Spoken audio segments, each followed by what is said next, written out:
Maybe that's why Borland quit. Yeah. Did he quit that show? No. He's like, I'm sick of seeing his dick. Recorded live from Studio 12A in sunny Phoenix, Arizona. You're listening to the Josh and Friends Podcast. Thank you for tuning in to the Josh and Friends Podcast. I am your host. My name is Josh. And this week, Rich Falls makes his very first appearance of the new year. And he's here to discuss a number of different topics, including Taco Bell's wing experiment, famous movie landmarks, Pamela Anderson seeing Tim Allen's wiener, as well as our conversations on some of the most legendary athletes of all time. So without further ado, help me welcome back to the show the self-proclaimed white Christian, black Irish, Puerto Rican Jew. He's my buddy, Mr. Rich Falls. Yes! Yes! Rich Falls! Rich Falls, welcome back, buddy. How you been, man? I'm doing well. How about yourself? Well, Rich, I couldn't have been better. I could not have been better because I am here with you, and we are here together, and it is a wonderful, wonderful evening, and we're going to have some fun. And from what I understand, we're about the same temperature right now. Yeah, it's been freezing cold in Phoenix the last few days. So yeah, I'm actually looking forward to it getting a little bit warmer. So I gotcha. Yeah. Gotcha. We got like 4 inches of snow today, so that we don't have here. We just have, in the middle of the night into the morning, it's into the 30s, and then it's like 60 degrees. Right. I gotcha. But you know that. I do. All right, Rich. Now, happy belated birthday. You just had a birthday recently, so happy belated birthday to you. Thank you very much. Did you do anything special on your birthday? Just out with family and friends, and had a good time. Nice. Did you go get anything to eat? I know that you mentioned that you were going somewhere to eat, get some food, get some grub on. Well, of course, yeah. Had a nice pasta dinner, and also had a steak dinner one day as well. So nice. We ate nicely. Awesome. Nice. Now, did you have a birthday cake? No birthday cake. All right. Well, no. Not much of a cake person. If anything, okay. It'd be like a cupcake or something. Did you have any ice cream? No, I don't like ice cream. So. All right. Well, hey, Rich. Speaking of food, when's the last time you went to Taco Bell? Actually, about a week and a half ago. About a week and a half ago, because I remember last time we were talking about Taco Bell on the show, and that came up with the breakfast, right?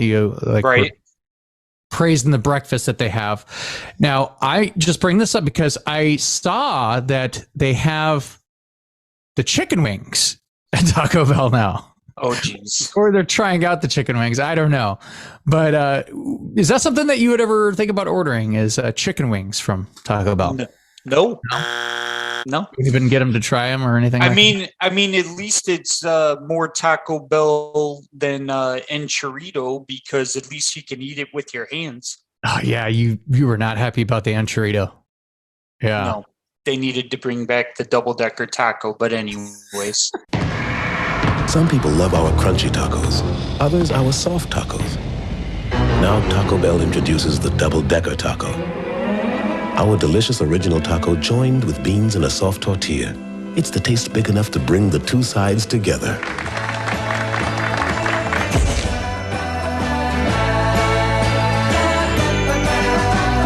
The double-decker taco, just 79 cents.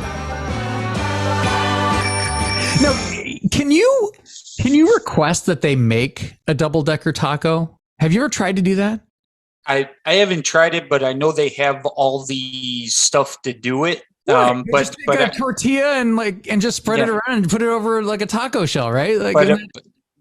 But I don't think they will do it unless Well, maybe if I begged them. You like slip them an extra $1 or two? You're like, you know what?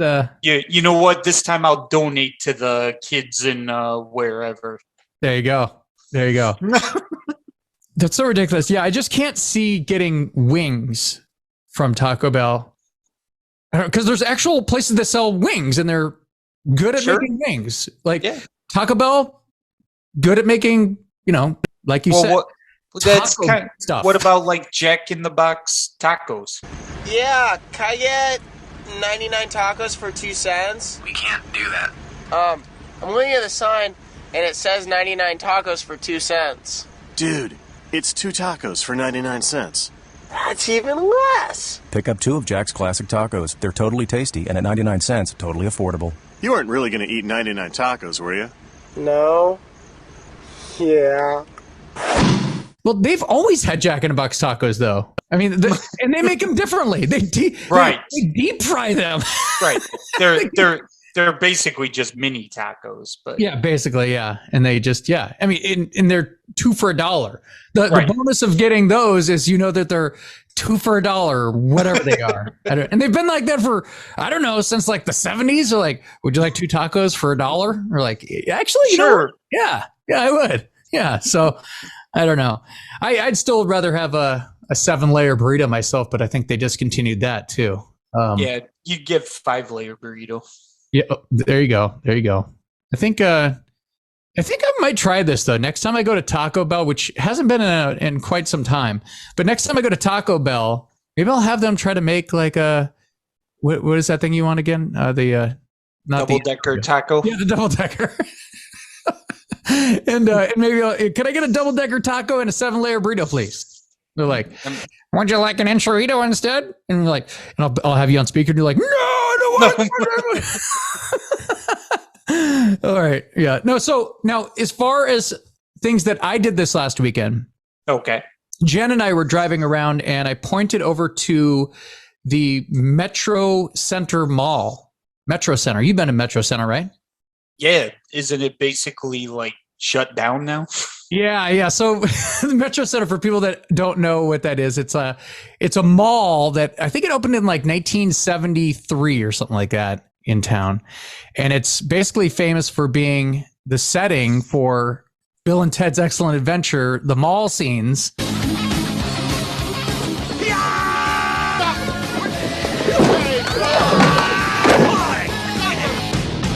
No, Slick, over here. Excuse me, pardon me.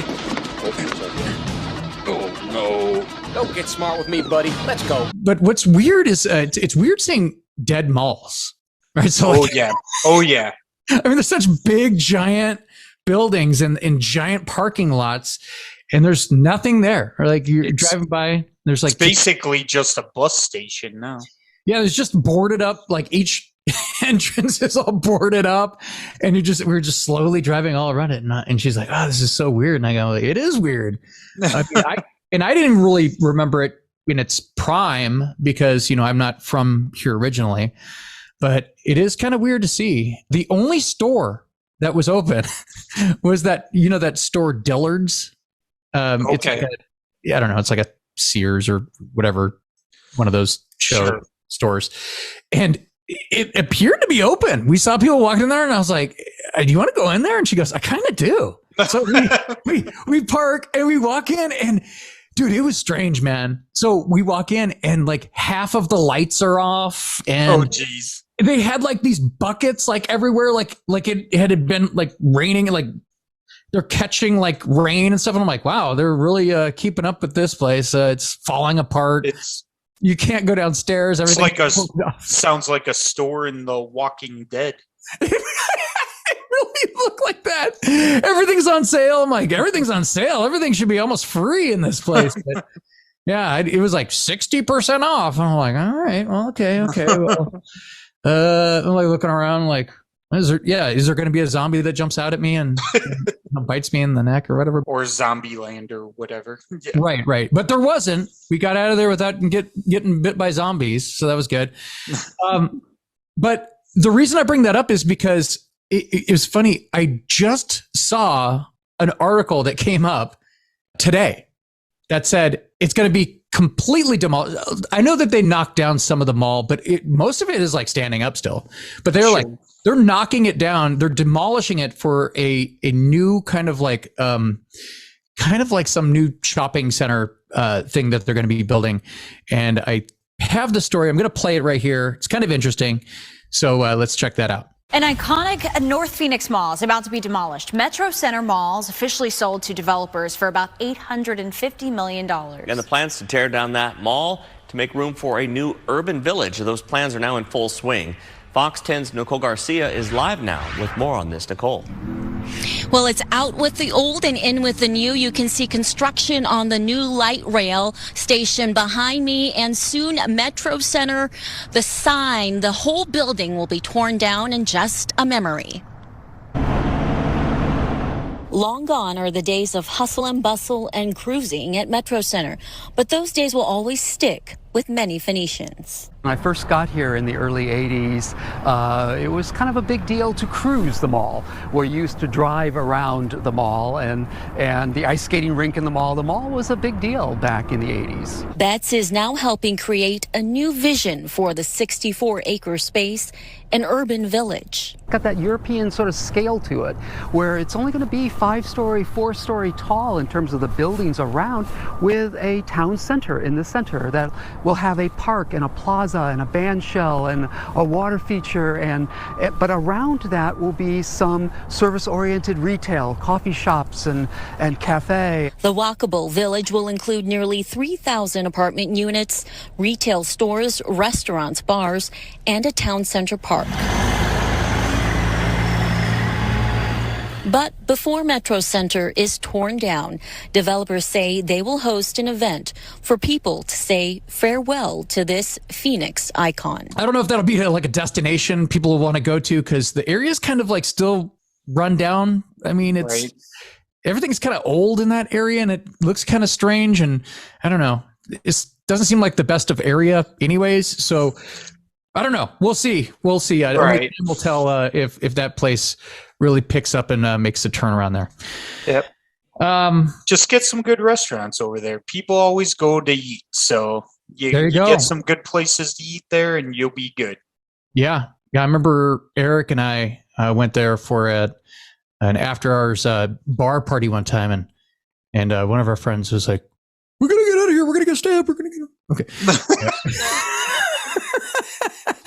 But it's always kind of sad to see famous locations and landmarks get destroyed, especially ones that you're like, oh yeah, we'd like to see that. It's in town, we could go see that, but it's gonna be no more. I tried to get Jen. I was like, Jen, we should jump this and go down and walk down the escalator and go run around in the mall. She goes, I don't want to get caught. And I go, who cares? Who's down there? It's like what, the mall police is going to get you? I guess I'd be more scared of zombies than I would of, the actual, what are cops down there? Nobody's down there. Nobody. So anyway, it was kind of weird too. Like, you just like these escalators that aren't moving. They're just escalators going down to darkness. You're like, well, I know it leads down to the mall somewhere. Who knows if it's still open and you could just run around there. But I do see people walking around, like making videos of.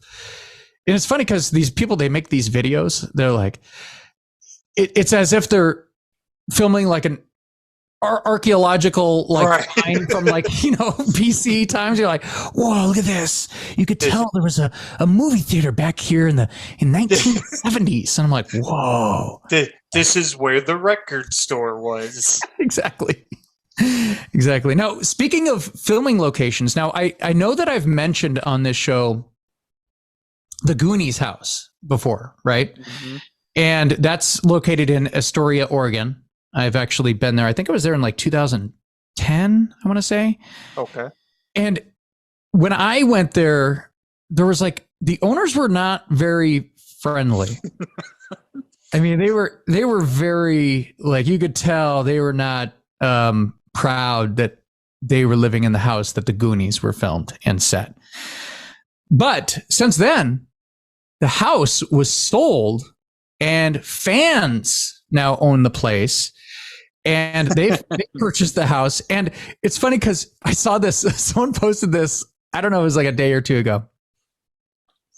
they have this banner hanging off the house, and it says, "Hey, you guys!" It says, "Goonies, welcome." And I'm like, "Oh, that's so cool, right?" Right. Like they're like literally welcoming people that want to come visit, right? But 2 houses down from that house, 2 houses down, one of the neighbors printed off a sign that reads, "Goonies, not welcome." And I'm like, really? Yeah. So check this out. So not to be outdone, the neighbors in between those 2 houses, this is no joke, I'm freaking serious. They printed off a sign that said their own banner pointing to the negative house, and it says, "Ignore Karen," with a big arrow pointing to them. How amazing is that? I love that shit. That's awesome. So great. Karen. Ignore Karen over here. That'd be funny if their name really is Karen. Right. Yeah. I always see that too. Like if a Karen comes up on my screen or something like that at work, I'm like, "Oh, Karen, oh no." They went a good 60 years with no problems, and now they're all of a sudden a Karen. That's great. In other movie news, Rich, did you see any of the movies that were nominated for Oscars yet? Did you see any? Probably not. Well, did you see the movie titles that were nominated? Probably not. So, I was thinking the same thing. I was like, I'm not going to know any of these movies. I never know any of these movies.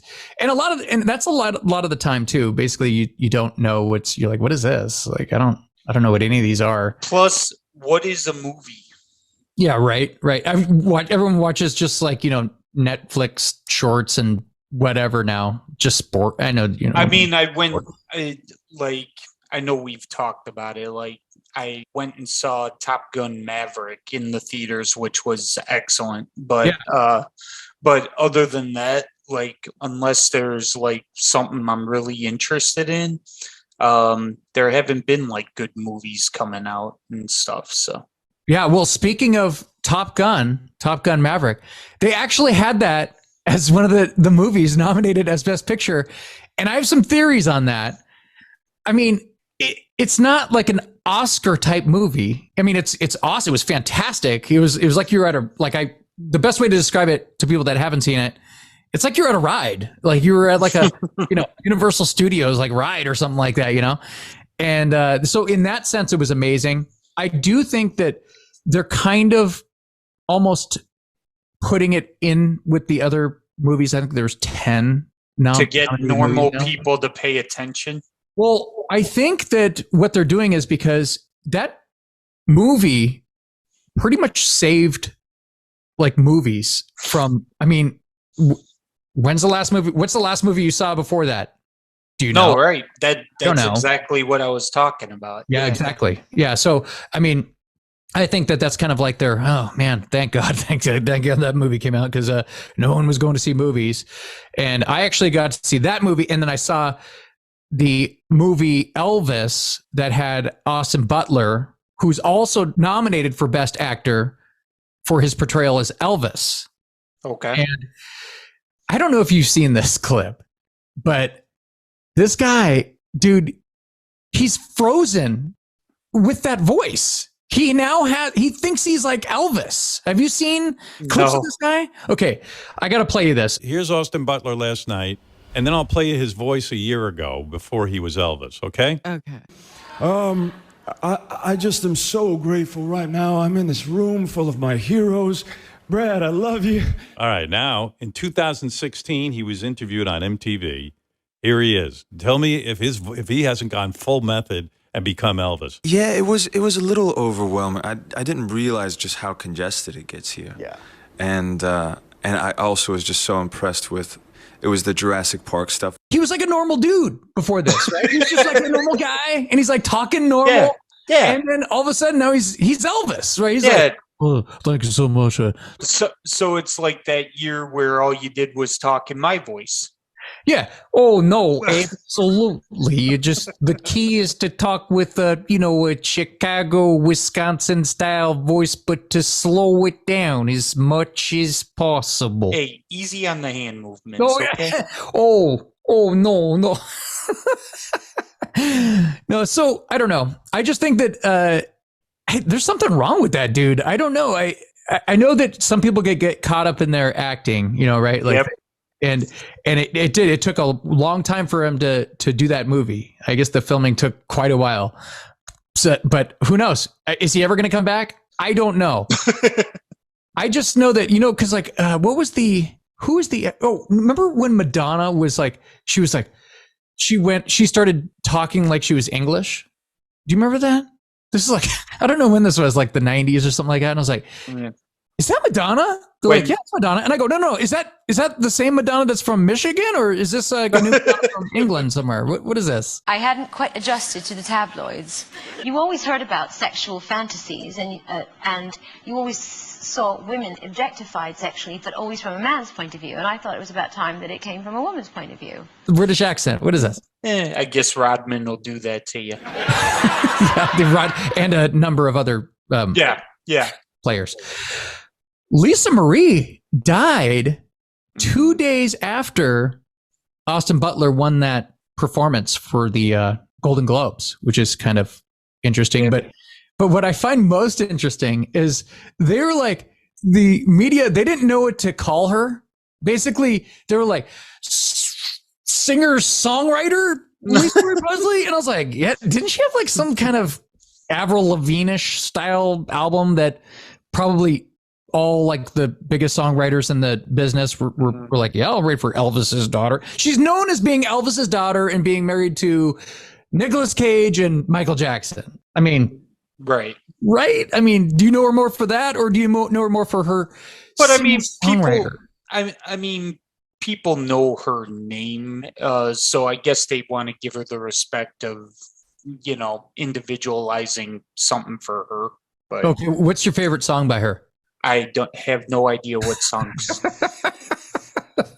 Yeah, that's kind of my point. I don't know. I mean, if James Taylor died, I mean, tomorrow, just by saying Lisa Marie Presley, I mean, you don't really have to say anything else. Well, yeah, I guess it's kind of like JFK Jr. Everyone has known Lisa Marie since she was a little kid, like always, hey, that's the little baby, Lisa Marie Presley. And now she's, a grown woman.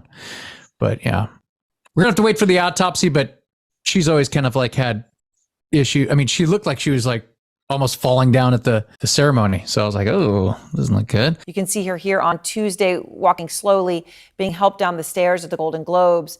And she's also heard asking her friend, the talent manager, Jerry Schilling, for support during this interview with Billy Bush. Wow, tonight will be a wonderful night for Elvis. Yes, I hope so. And have you gotten to know Austin Butler a little bit? Yeah, I'm going to grab your arm. Yes. A lot, actually. Always leave them laughing. Yeah. Let's, in other entertainment news, Rich Falls. You remember when Netflix announced that they were going to be cracking down on shared accounts? I would know nothing about that. I don't do that type of stuff. Don't you play coy with me. They said that they're going to be cracking down on shared accounts. At that time has now come, Rich. Streaming giant Netflix just revealing its crackdown on password sharing is imminent and could press pause on an estimated 100+ million viewers who are tuning in without paying up. The new practice, to begin rolling out by the end of March, will be similar to recent test runs in Latin American countries, where viewers outside of the primary household had to create a sub-account to tune in for an additional $2 to $3 a month, compared to the standard $15.49. Netflix hasn't said what the price tag will be in the U.S. News of a password-sharing crackdown broke last spring after Netflix lost subscribers for the first time in more than a decade. It's a stark turnaround from a few years ago when the streaming giant seemingly encouraged users to share their accounts. Y'all remember when Netflix said love is sharing a password back in 2017? So those who, have someone else's sign in, like me, you're going to be paying more, or whoever has the account in their name is going to be paying more, being charged more. And if you're located outside of the household, the account could be blocked. So, oh, well, what if it's me? Yeah, what if it's me? What if it's both of us, Rich? I think we're just screwed. No, I don't think they can actually do it. I think we're just going to have to do the old Eric Tapia thing where you sign into a different country and yeah, Netflix Europe or something. So, Eric, if you're listening, we're going to be contacting you for those. Not that we know anyone who does that. Oh no! So I don't know if Netflix is going to lose more people or if they're going to make more money. Most people will probably give in and do it. But I know that they lost a lot of people last year. To be honest, I know they can probably crack down on some of it. I don't see how they stop it all because it's just me in different spots. No. Rich is everywhere. Rich, Pamela Anderson is back in the spotlight. You a big Pam Anderson fan? You like Pam? Not really. Did you like Pam back in the day? Not a whole lot. Maybe a little on the Tim Allen show. But well, Home Improvement. Okay. Yeah. Well, have you seen what's going on with So basically, she's promoting her new memoir that's going to be coming out, Love Pamela. And in it, she describes working with Tim Allen on Home Improvement. Oh, I did see the one thing. I read about it. Yeah. So for those who haven't, let's play kind of a little clip of that. Pam Anderson's claim that actor Tim Allen once flashed her is getting renewed attention with this resurfaced clip that's going viral today. The clip is from the TV sitcom Home Improvement's blooper reel. It shows Allen flashing his TV wife, Patricia Richardson. You look real sexy. I do? Yeah. You got the legs for this. Yeah? Hangs long, I just wish it was shorter.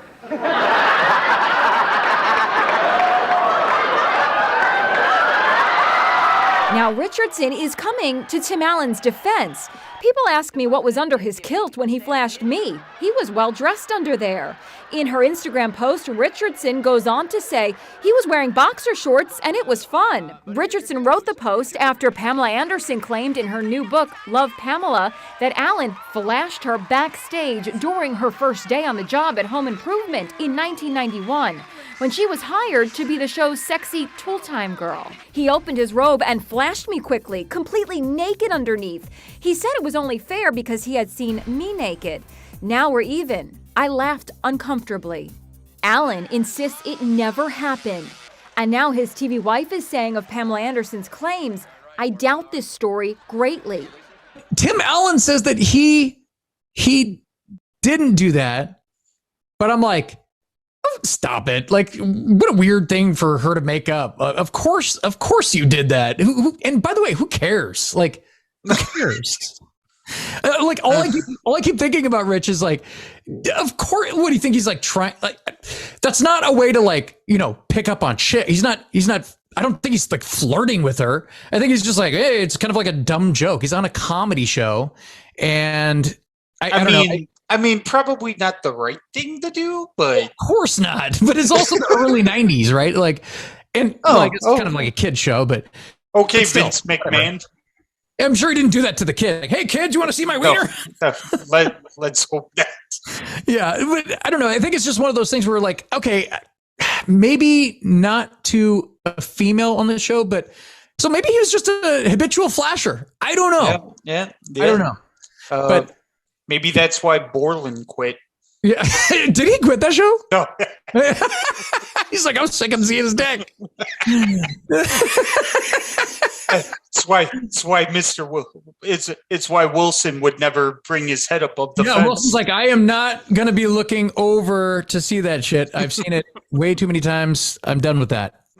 Nah, not for me. Yep. It just reminds me of being in the football locker room. All those guys just always like fucking like, hey man, here's my dick. And I'm like, okay, I don't really want to see that. But I know it's not like, they're not trying to hit on dudes not that I know of, but it was just like, I don't know. It's just, they're being stupid. So that's how I kind of like thought of it. I don't know.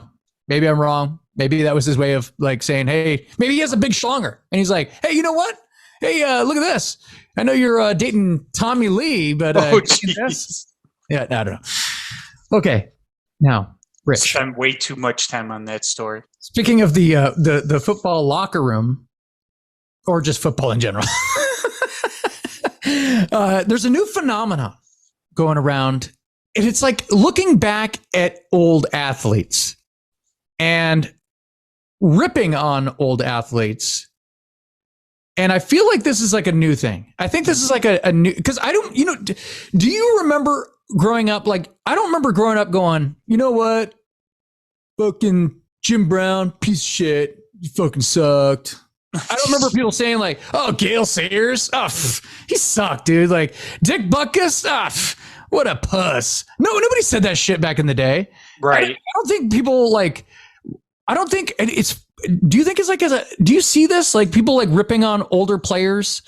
Well, I think what it is, what a lot of younger people like the TikTok generation, and I think there's a specific age group like between that follow basketball, sports in general, football, between like 15 to probably 27 right now, where all they and they don't really research the history. They might know the names and stuff like that, and look at a couple stats and things, but they think they're keep being told that the athletes are better now, competition is better, the training is better, but these are all things that they don't really take into consideration. They're just like, oh, well, sports now, all the athletes are better today than they were back in the day. Not realizing, or the competition that this person was facing was so bad. He was facing nothing but plumbers. I hate that line. Yeah, I think that to an extent they have points as far as conditioning and the way that people look at sports now. Like back in the day, it was kind of like, I mean, you would have these guys that were, like the famous Babe Ruth stories, right? He was just fucking like just getting hot dogs and beer, eat whatever he wanted, and then going out and like hitting 700 home runs. You're like, okay, all right, like sure. This guy is freaking amazing. But then again, you have the stories about Michael Jordan, who that's the one guy. Now they'll bash. Here's the funny thing. I hear people bashing Jordan's era, like the players he played against. They don't actually bash Jordan, but they're like, oh, his competition was weaker, which is ridiculous, first of all. But the amazing thing about Jordan, and there's a great clip of BJ Armstrong, I don't know if you'd ever be able to find it, but talking about Jordan on some show, and he's like, we don't even really know how good Michael could have been because he didn't sleep for about 14 years. If he actually slept and rested, who knows how good this guy could have been. That's awesome. As Rex knows, his true gift, which we don't want to say, but Rex can put it in he can explain it. I'm just going to say it and let Rex explain it. His true gift if was, the man was hanging out. If he would have slept, we don't know how good he really would have been. We didn't see the best of Michael Jordan because he didn't sleep for 14 years. Okay. Yeah. Literally. Okay. I'm not like, this isn't like a little sleep. He literally didn't sleep. Because he was just on the go all the time. He was either practicing, playing in games, or playing golf, or in Vegas. Yeah. Or gambling of some sort, playing cards. Yeah, I did take away from that documentary with him. A few years in, he started weight training finally, but which made him even better. But I didn't realize that he never drank and stuff like that until he like retired. Like everyone else was like, like, hey, it's, in a hotel room, like, hey, you ready to come over and do some coke and get fucked up? And he's like, oh, no, I'm not into that shit, man. I'm going to play poker or something like that. And people are like, what? All right. Well, I guess this guy's kind of a little more serious than us. So they open up the door. I walk in and practically the whole team was in there.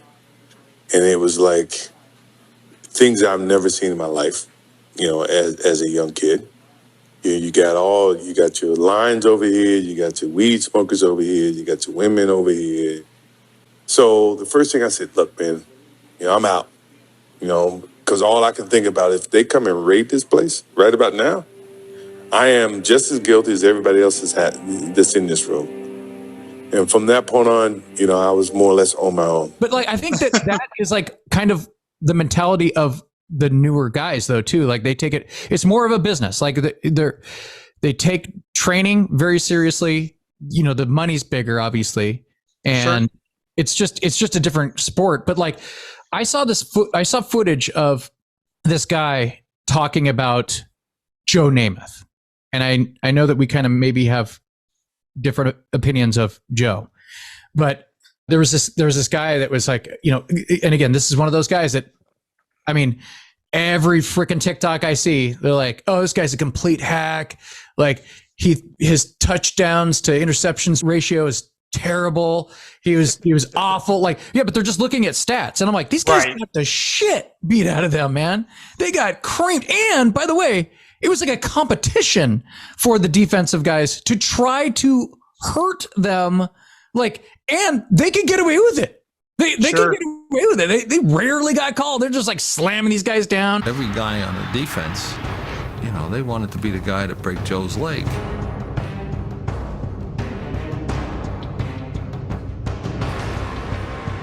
It's not animosity. It's the publicity you get if you knocked him out. The big deal was the 400,000, man. That fit right in those headlines pretty well, and that was pretty impressive to the rest of us. And he was out there, and you could hit him. Yeah, Joe had a good quick release, and the ball was out of there before we could stop ourselves. And I guess that's why we sometimes maybe accidentally hit him after the ball was gone. That's my story, and I'm sticking to it. I've said this a million times.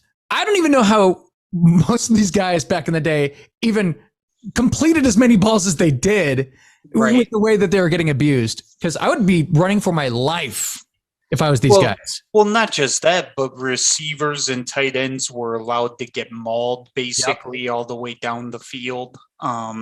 Things that would be pass interference every single time was considered good defense. Right. And you could take a guy's head off too. Yeah, even when I was playing, that we were taught to just basically almost like hold the guy. Like if you're playing defense, just hold the receiver, push him out of the way, keep pushing him.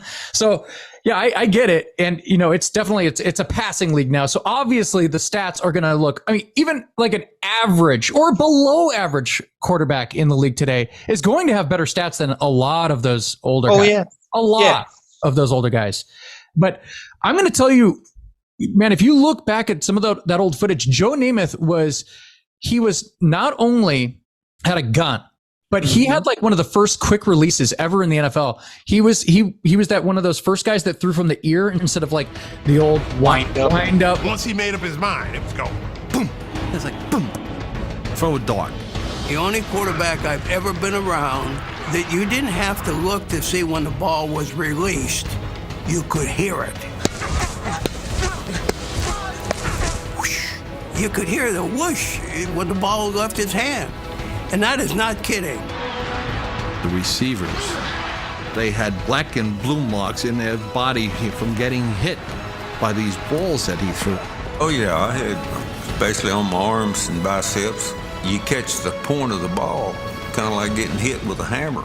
I go back and I look at that old footage and I'm like, dude, that guy had a gun, man. He had a gun, and he had that style, man. Like, people, that's all they talk about with Joe now is like, hey, like that guy was like a playboy and stuff like that, but I don't know. I think that kind of goes into it. And his knees were pretty much done real early in his career. Before he got to the NFL. Yeah. Knees were trash. Yeah. There was a clip of some guy that was talking about him in college was awesome. Oh yeah, no. Yeah, I saw this dude talking about, he goes, if people could have seen him at his full Joe Namath, like back in college, dude, you would have been just you would have been in shock, like that, how good that guy was. But I mean, in the NFL, he was pretty damn awesome too. But now, Rich, I have a question. So as far as those guys, all those guys back in the day, kind of like the Babe Ruths and the Mickey Mantles and the Joe Namaths and all those guys. I mean, even up until the 90s, you have like the old famous like Wade Boggs story. He's like drinking like 30 beers in a plane, like, you know, like it's like insane. So, I mean, you hear some stuff after that too of guys drinking beer in the bullpen during the World Series. Sure. Not expecting to get in the game, and then all of a sudden it goes into extra innings and they're being called in. But we're talking about on a nightly basis, like just these guys, right. Just, you know, they're partying, they're drinking, you know.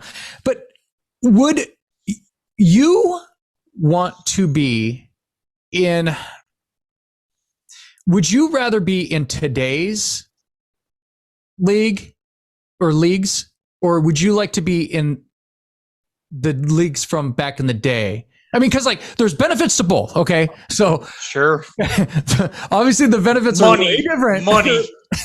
Well, yeah. The money now is like insane. Like that, you can't top that. But, that's what all the old guys are jealous of when old guys are right. But what are the new guys might be jealous of everything else, right? So like there was no Twitter, there's no TikTok or any of that kind of stuff. Yeah, there's a lot of Hall of Famers in a lot of sports leagues that people would look at very differently if they had the access of them back then that they have today. Yeah. So you're now, knowing you'd probably go with today's era because of the money, I'm assuming. I don't know. If I was the person? Yeah, because I don't do stupid shit anyway. So yeah, you're pretty straight laced.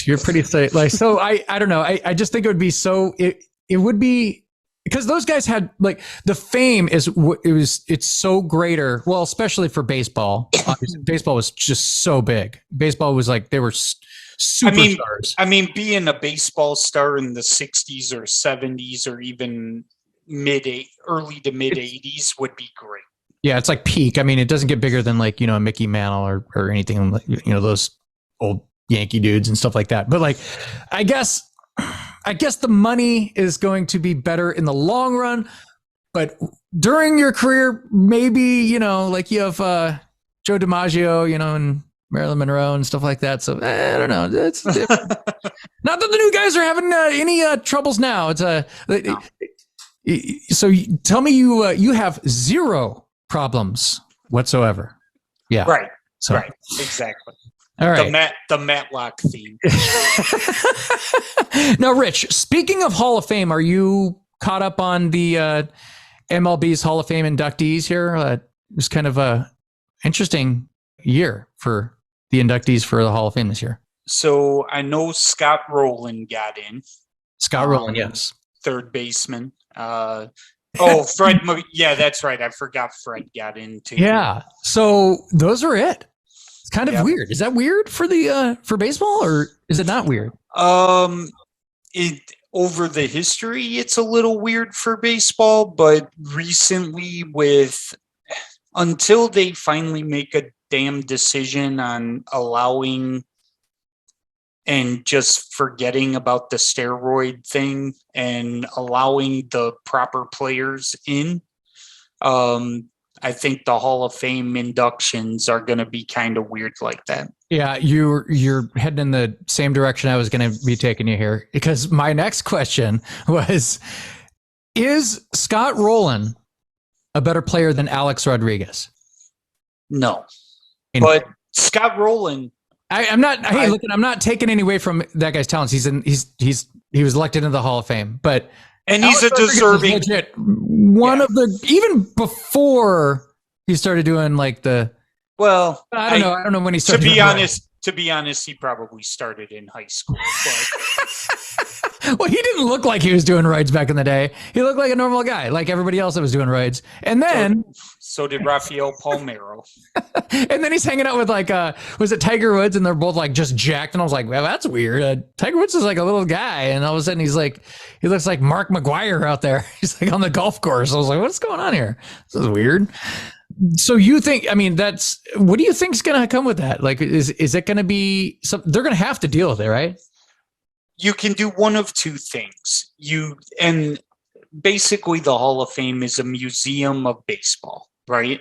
The way I look at it is, yes, you want it to be the very best players of the best players, but to me, a Hall of Famer is probably someone who you can't tell the story of baseball without. So would you suggest like putting them in their own section, like the steroid section? I mean, you can certainly build like a wing. Like you don't have to necessarily call it the steroid era wing, but or like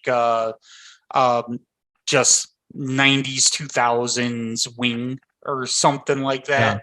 And this is the asterisk section over here. I mean, why is Griffey on the other side though? I don't understand. Like I don't get it. You could certainly separate, like make a separate wing, or just on the plaques, tell the whole story. Well, then you have the section where you have Nugenics with Frank Thomas, and people are like, "Why is Doug Flutie over here?" I'm like, "Well, he belongs here." Let me guess. Less energy, less drive. Definitely, it's not your fault. It happens to every man. Testosterone levels drop as you age. Happen to you guys? Yep. No, Frank Thomas never took steroids, so he was just always big. He was always big, and it was always a hurt. Okay, him and Griffey were the cleanest of the big time hitters back then. Well, now, do you think Barry Bonds is he ever going to get? Didn't they already? He's been in it so many times that he's not even in it anymore, or what? Well, he can get in with the same section that voted Fred McGriffin. Okay. All the steroid guys can basically get in if they decide that they can get in, but they've been holding out up till now. So okay, so they just have to wait for the old guys, the old voters, to die, or people's minds to change on what the hell is going on. So. Yeah. Okay. All right. I'm still kind of baffled that I remember I just found this out last year that Dale Murphy was not in the Hall of Fame. Still not kind of weird. Yeah, that's kind of weird. I mean, he belongs in before Fred McGriff, but or Scott Rowland. Scott Rowland was a great player and is a deserving Hall of Famer. Fred McGriff was a great player, but not better than Dale Murphy. It's crazy. It's kind of weird. I don't know. Did he do something to piss? Did he like sleep with someone's wife or something? What happened there? Why is he why is he not in the Hall? It's Harold Baines in the Hall of Fame and Dale Murphy. Stop it Stop it right now. But the thing about Dale Murphy, he does, like, back in the day, they held a lot of you had to get to certain numbers. Like, there were special numbers that you had to hit in order, whether it's having over a 300 batting average or having 500 home runs or 1,500 RBIs or whatever it might be. Like, there were specific numbers that people looked at that were like, yeah, that makes you the elite of the elite. Right. Dale Murphy was kind of good at everything. Was a 2-time MVP. And, but if you go by if you say, okay, was Dale Murphy one of the top 5 players in his era? If you just look at ability and what he did, he's probably right there. Yeah. That's interesting. Yeah. I don't know. I just always, remember, because this is back when I was collecting baseball cards and stuff like that. And we'd always be like, we Dale Murphy, we're like, that's one of the ones you always put in the good pile over there. Right. Dale Murphy's over here. So, yeah. Now, Rich, we're going to move into some debates here.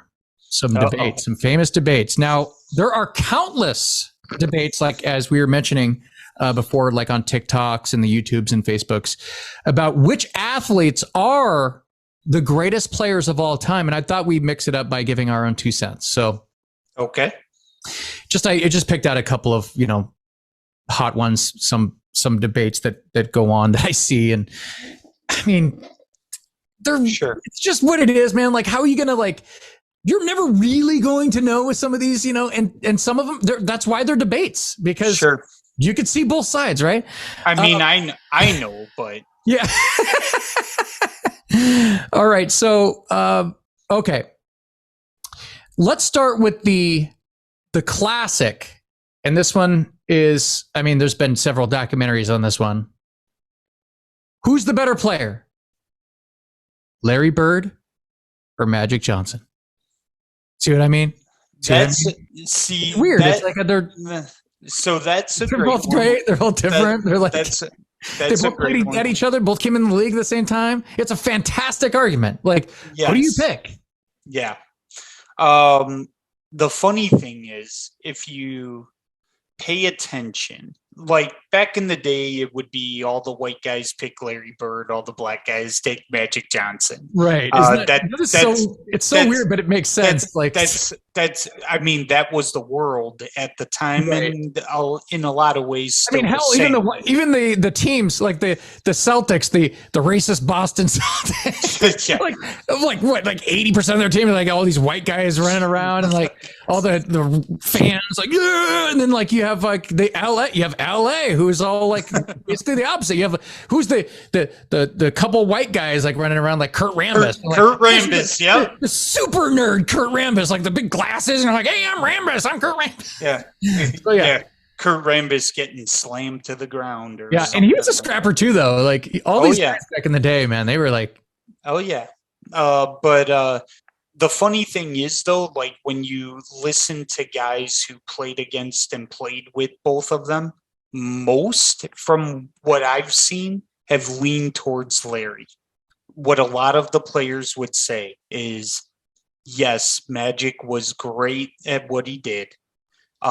Great player, great competitor, killer, wanted to win. But Larry messed with your mind. It's crazy how cocky that guy was. And he backed up like almost every single thing that he ever said. And those are the greatest stories ever. They called a timeout. He said, I'm going to get it. And I said, I know, I'm going to be waiting. Yeah, he said, I'm going to get it right here. I'm going to shoot it right in your face. 10 seconds. 5, and Bird has the basketball. Look out. 2 seconds on the clock. And, he was like, I didn't mean to leave 2 seconds on the clock. I walked back to the sideline like, damn. And it's kind of like the same with Jordan. Like Jordan got, I think Jordan got more like that as time went on, but Larry came into the league and started talking shit like that. So it's crazy. Like Larry's like, I'm going to, and Larry, like, you'd think that half of these stories are like, Larry's just trying to, he was so good that he's just going to entertain himself. Like for the next, 4 quarters. He literally was bored, told the media that I'm going to play the next game left-handed pretty much. And he did up until the 4th quarter. Oh, that's so hilarious. And as Bill, left hand. and as Bill Walton said, he had 27 points with his left hand in the 3rd It's quarter. just like, can you imagine someone doing that today? Like, just for the hell of it? Like, what? Just out of nowhere, just start shooting left-handed when they're a right-handed shot. It's so crazy. It's so crazy, man. That guy is just that. And by the way, Magic Johnson back in like the, I don't know, late 80s, early 90s, like Magic Johnson was amazing too. He's probably like one of my favorite players of all time. He's so likable. He's like, what do they always say about the Magic smile? Like just light up like a room. Like, oh, geez, this guy is. But he was amazing. Great guys like Pippen and LeBron exist because of Magic. Yeah, it's just awesome. Because he basically invented the point. Well, not invented, but he perfected the point forward position, basically.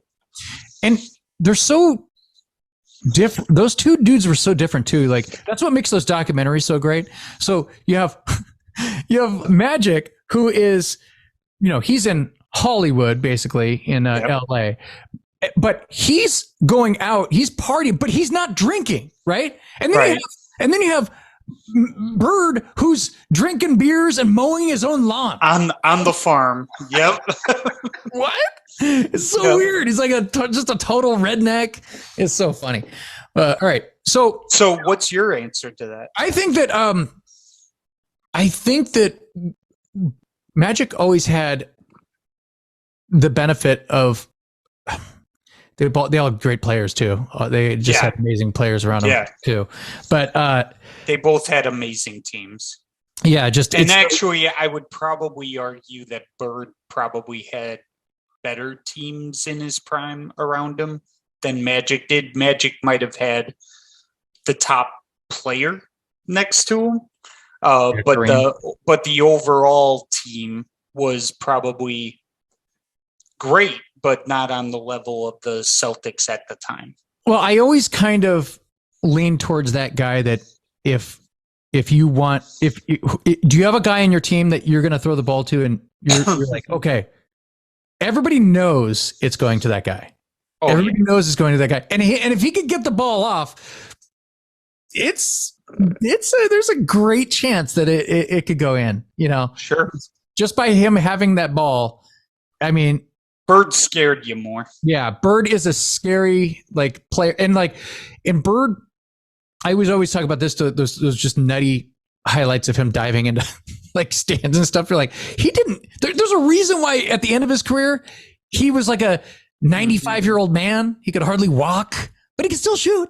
Oh yeah. I don't know. I don't know. I don't know. I would maybe give the slight edge to Bird, but longevity would have to go to Magic had the better Magic had the better career. But if you're asking who the better player in their prime was, which you can't go wrong with either one, obviously. But I don't know. They're at their time they were number 1 and number 2. So, right. And they saved the NBA, right? It's the famous those two saved the NBA. They publicly and financially saved the NBA. So crazy. So yeah. All right. Here's another one for you. Who would have won in their prime? It's always in their. It's got to be in their prime, right? It's got to always be in their prime. Okay. Mike Tyson or Muhammad Ali? So Tyson, obviously, ridiculous power. Ali, everyone knows, greatest of all time, the original GOAT. Yeah. That's where that begins. I would go Ali just because of the intelligence, strategy, and the ability to adjust. I think that's kind of one of those things too, where a lot of the TikTok generation, they see those. And listen, you and I were around when we were seeing all these fights, right? We're like, I mean, they were nuts. You're like, oh my God, we watched them live. Yeah. We're like, oh my God. What was the old joke? Would you get into a ring with that guy for $1 million? And I'm like, I don't know. I might get have permanent brain damage if I got hit by him. So I don't know if it'd be worth it. How would I spend the money? I'm just sitting there with in a wheelchair. I don't know. Can I ask him to start with a jab? Because I'll hit the ground. Yeah. So here's why I'm picking who I'm picking. Mike Tyson, once they kind of found him out with the Buster Douglas thing, he was it's like the video game. Once you figure out how to beat him, you're like, okay, well, we know his weaknesses, right? But more than that, isn't there a clip of him on Arsenio Hall? And he admitted Ali would win. He goes, I think Ali would win. Absolutely. I'm great, but can I tell you something? In this situation, every head must bow, every tongue must confess. This is the greatest of all time. And that's one thing about one thing about Tyson is Tyson was a boxing true historian. Student. He would study he was a real student of the game or the sport of boxing. He loved the history of boxing, and he used to watch all those old films, like the little like string up those films and like watch, just sit there and watch those, like the old Jack Dempsey fights and Jack, even the original Jack Johnson as a fighter, and he looked up to like those guys. Yeah. So and what's his name, Muhammad Ali, like, yeah, if he got hit by Mike Tyson, it would have done some damage, like it would have done to any human being on the planet. But he's so fast. He's one of the fastest, quickest guys in the history of boxing. Well, period. And so was Tyson, and that's what made him dangerous, was his speed and power, and the leverage that he had. The leverage that he had by being shorter than most guys. Mm-hmm. As a heavy, he's a block. Yes, just a block of muscle. But where I like what people ended up finding out about Tyson, not just the Buster Douglas fight, but later when he tried to fight Holyfield and stuff, is if you weren't intimidated by Tyson and you had the ability to kind of push back and lean on him some, he didn't like that. He wanted you going backwards. He wanted to be the hunter. Ali would have been smart enough and good enough to use his technique, jab him, frustrate him, and take him out of his game. And put him down. Tyson did not like rounds going into the third, fourth, fifth, sixth. Like he wanted that shit like over. Like he wanted to knock these motherfuckers out. He wanted it over. Yeah. And a lot of how many of his fights, like 80, 90% of his fights did not last very long. Right. They did not until it got a little bit later, and then a little bit different. Yep. I do like that he kind of he flat out said he was like scared of the fights with Holyfield. Right. Yeah. Because Holyfield couldn't be bullied. And he knew he was a good fighter. Oh yeah, absolutely. All right, so Rich, of course, the granddaddy debate of them all. You know it's coming, buddy. You know it's coming. Who is the greatest basketball player of all time? Is it LeBron James or is it Michael Jordan? Kareem Abdul-Jabbar. No, there you go. Like that would be Bill Russell. No one has as many championships as him. And look, all those guys are right in the mix, right? They're right in the mix. That's like, I think that's what frustrates a lot of like players, like old time players who played against some of these guys and stuff, is that why do we make the argument just Mike and LeBron? Right. Because and then there's people who played Kobe and like, why are you ignoring Kobe if you're throwing LeBron? Right. And then by the way, they're all pretty valid arguments. Like everyone that makes those arguments are like, okay, well, we always do that too. We're like, well, how can you not have Kareem even in the top two when he has literally the most unstoppable shot in the history of basketball? You can't stop it if you perfect that shot and you were that tall, right? And he won a championship at every level of basketball. He won 5 rings, I believe, in the NBA, maybe 6. And he was in a movie with Bruce Lee. I mean, come on. Was anybody else? And in Airplane. Space Jam and in Airplane. Bruce Lee. Oh, in Airplane. Come on. Come on, man. God. But yeah, MJ. Yeah. Now, so I think I've seen. I don't even know how many of these debates I've seen. I've seen like it's got to be 100 at this point. There's a million of them. So I think that the best one was when the guy was breaking down. Did he dominate on defense? Did he dominate on offense? Did he dominate on blah blah blah? Did he get better at this? Did he get better at this? Did he and then they go, and he won 6 championships with 0 losses. And I was like, that's hard. Like, how do you beat that? Like, and he was the MVP every time he won the championship. And he was winning like defensive player of the year several times. You're like, Yes. oh, Jesus, man. Yes. Like, it's crazy. Cause like, you know, LeBron is, I always tell people, like, when they ask me this, I can't really fully answer the question because I watched the players back from the mid 80s to 2001, 2002, because I turned my back on basketball once the Sonics went away. But so I don't, like, basically right when LeBron started, I stopped watching, but I know of him. So, Sure.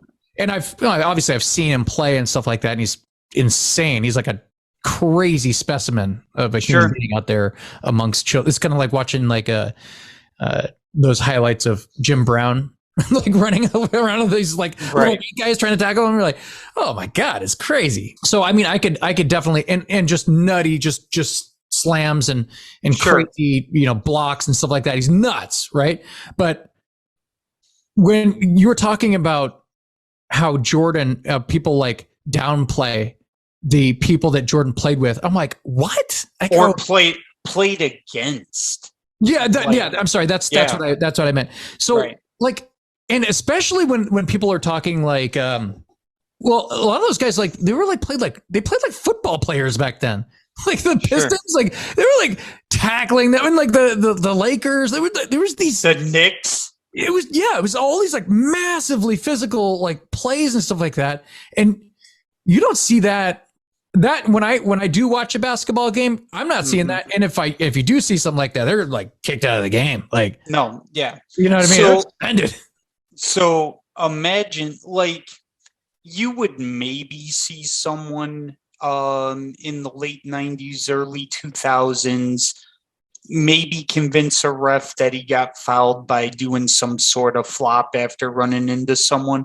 But there are guys now that'll just fling their head back and it's like a soccer match or something. where they're not getting hit. And I'm not even trying to rip on them. I'm just saying, like, the difference in how if you can get away with it, why not? Right. Like how the game is called differently, because back then you could run into each other and not a foul be called. Well, it's kind of like what we were talking about with football, right? Right. Like, I mean, they never used to call, like, you know, plays on. Who's that quarterback of the Bears that got slammed by the Jim McMahon? Jim McMahon got slammed by, who was it? Do you remember who it was for the Packers? You said it was that. Yeah, that piece of crap had a towel with numbers on it, targets to cross off. Oh my God. He had McMahon, he had Peyton. He tried to throw Peyton over the bench. Peyton was athletic enough to jump over it. That's crazy. But McMahon, after the play was already, like, he threw the ball, he was standing there. Yeah. Picked him up, slammed him down, and that basically ended his starting career. Wow. Yeah. See, that kind of stuff, it happened a lot. Yeah. It happened all the time. Like, Charles Martin, I believe, is the Packer Charles player. Martin. Okay. How'd that guy do? Do you have a big? He was out of the league in 3 years. So okay. He was a piece of shit. Maybe we'll have to do our top 10 pieces of shit in sports history. Bill Lambier. Oh God, Lambier would be up there. Who's the old linebacker for the Bill Romanowski? Oh, I hated that piece of crap. Oh God. He even I think he went on 60 Minutes and was talking about how big of a piece of crap he was. Romanowski writes about a playoff game against the Giants, where he found himself buried with running back Dave Meggett. I'm pissed, and I'm down there just trying to rip that ball out of his hands. And all I could get was a finger. And at that time, I thought it was his, but just whatever it was, I just snapped it. And I could hear a scream at the bottom of the pile. You broke his finger and you thought to yourself, good. He's not going to be so effective anymore. At that time, yes. Man, that's cold. That's awful. Oh yeah, he's I mean, he was a massive writer. Yeah, he's a piece of crap. Yeah. All right. Now, speaking of GOATs, where do you think Tom Brady is going to be ending up playing next season? Do you have any thoughts on that? Because they said that, so they narrowed it down to, I mean, this is what I just read. I don't know. Right. But they narrowed it down to the Dolphins, the Raiders, and the Niners. Now, the Niners, don't they kind of have like their little Cinderella quarterback story going on here? They do. They have their Jeff Hostetler going on right now. Yeah, but exactly. But yeah, the 49ers are hilarious. But Brady, where he's going to end up, I don't see him in San Fran, obviously. I think they're going to stick with Purdy or figure something else out. They're saying the Dolphins, for obvious reasons, he doesn't have to go very far, right?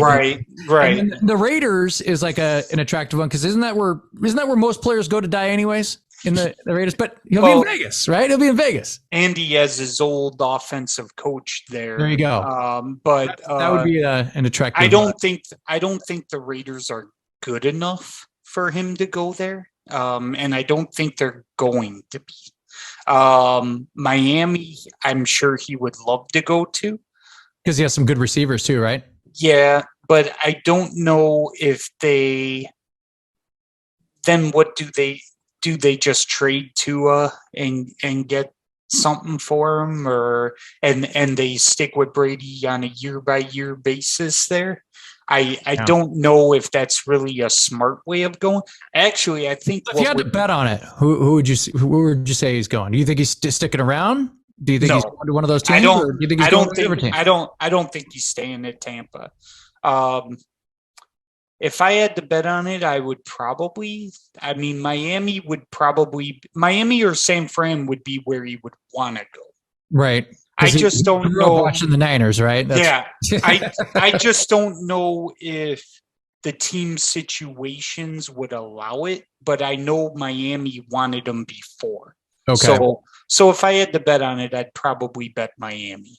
Okay. I'm going to go with the Raiders. Okay. So you got Miami. I have the Raiders. All right. Okay. So I actually think the Jets would make the most sense. Okay. So that brings me to my next list. They have Aaron Rodgers also listed on here. And not only do they have the three same teams, the Dolphins, the Raiders, and the Niners, but they also have, this list is ridiculous. They have the Seahawks, the Bucks, the Pats, the Commanders, the Titans, the Raiders, and the Jets. I'm like, that's quite the list. Good for you guys to narrow this down for everybody. Right. So basically, he could be anywhere. Yeah, I could see Washington or the Jets.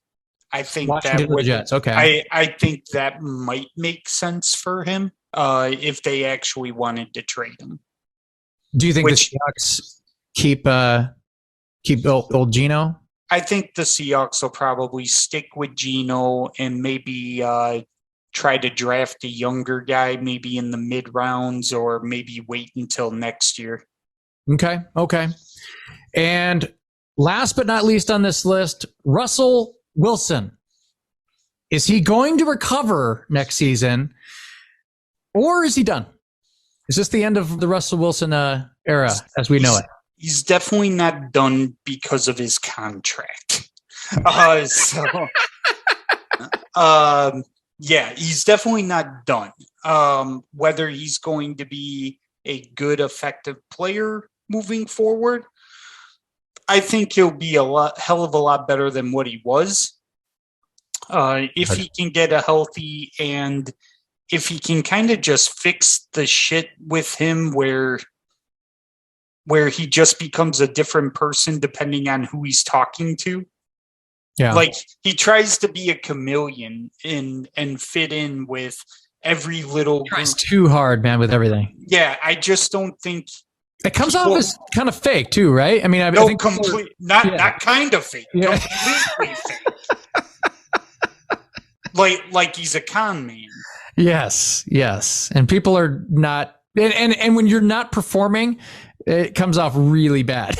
Right. Yeah. But as a player, I think he still has talent, and I think he can be effective if they fix their situation. All right, you heard it here. Rich Falls thinks that the comeback is on with Russell Wilson. I didn't go that far. I think he can be maybe a top 16 quarterback.